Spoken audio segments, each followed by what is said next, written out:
makikita natin na umilaw yung green. So, tumatakbo yun na yung motor natin.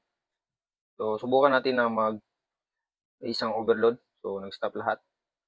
Sa video natin ngayon, pag-uusapan natin ang ano, 3 phase na tatlong motor. One start lang siya. Kapag paandarin natin yung motor, paandarin natin na magsasabay na andar yung motor natin. So, tingnan natin yung power circuit muna. So, ito yung power circuit natin. 3 phase. Meron tayong 3 phase source dito. Yung motor natin, tatlo. Ito, isa, dalawa, tatlo. Meron tayong ano, magnetic circuit, circuit breaker, tatlo din. Magnetic contactor, isa-isa din sila. At saka overload relay na, isa din sila. May motor din sila na 3 phase motor, bawat isa. So, yun po yung mangyayari ngayon ang gusto po natin mangyari ngayon is aandar itong tatlong motor na magkasabay. So, makikita natin dito sa kabila, ito yung control circuit niya. Control circuit niya ito.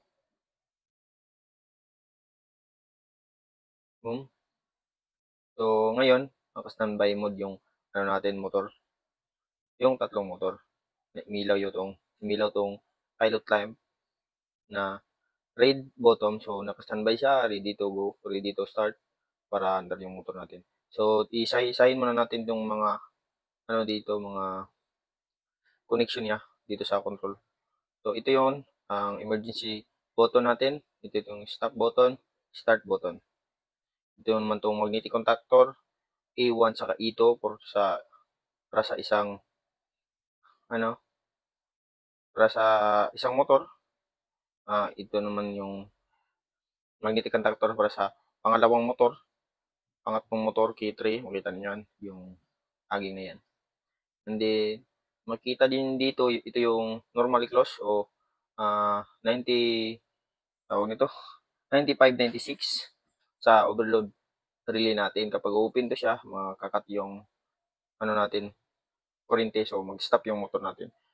Tatlo ito dahil tatlong overload relay pa, tatlong motor, nag-iisa sila. Kung merong mag-overload dito, automatic patay yung motor natin, patay yung iikot yung motor natin. Okay, maka-cut off yung line niya papunta sa line to. And then dito makikita din dito ay isa para sa nitong pilot lap na to is para sa running position. So pag start natin ang magnetic contactor ng unang motor, isang motor, yung auxiliary na normally open nakakonek ka, kaya kapag ma-energize to, since parallel naman tong tatlong magnetic contactor, ibig sabihin nakatakbo na yung tatlong motor natin. Ito yung natin, yung 9798 normally open sa overload relay natin. Tatlo to, since tatlo yung overload relay natin, isa-isa ay tag-iisa bawat motor. Nakaparallel lang to. Tapos kung merong isang hindi aandar nito, merong isang na overload nito, automatic mag-iilaw to natin, light indicator para sa overload relay. Ibig sabihin, nag-trip yung motor, merong nag-overload. Nag-trip yung motor, merong nag-overload na motor. So, ngayon, susubukan natin paandarin.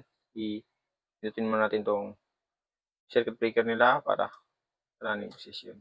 So, ngayon, i-start natin. Makikita natin to, ilaw tong magnetic contactor na to. Ibig sabihin, yung nag-energize tong magnetic contactor natin. Tapos, itong light, running light, green, ilaw din ito.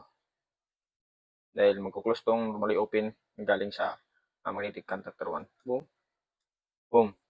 Makikita natin umilaw yung green. So, tumatakbo yun na yung motor natin. So, subukan natin na isang overload. So, nag-stop lahat.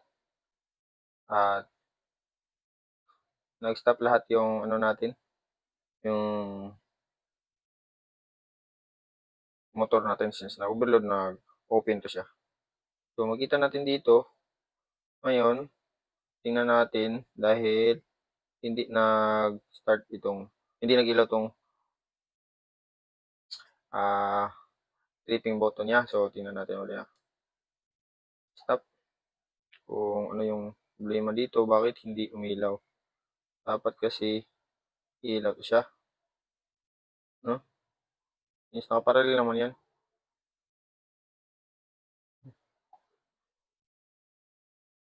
Boop, boop. Yan.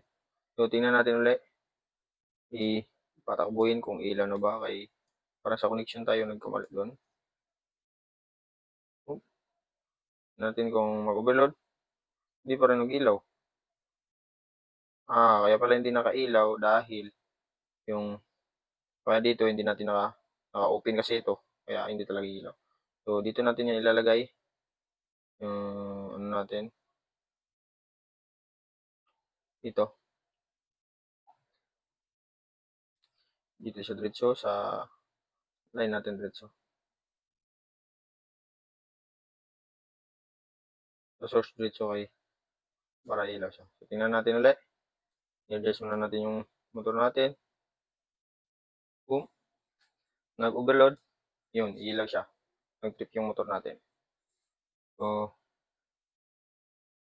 i-start ulit natin. Boom. Boom. Ilaw siya. Yan trip natin. Yan trip natin. Tapos pantayin. Itong overload naman itong sa kabila. Yun. Ilaw ulit siya. So, yun yung mangyayari. So, ito yung ano natin. One start 3 motor na yung tatakbo agad. So, ayop naintindihan niyo po kung yung sinasabi ko. At sana po may natutunan kayo sa video natin ngayon. At sana po suportahan niyo po yung channel ko. Sa susunod, iba na naman yung gagawin natin na control circuit. Thank you.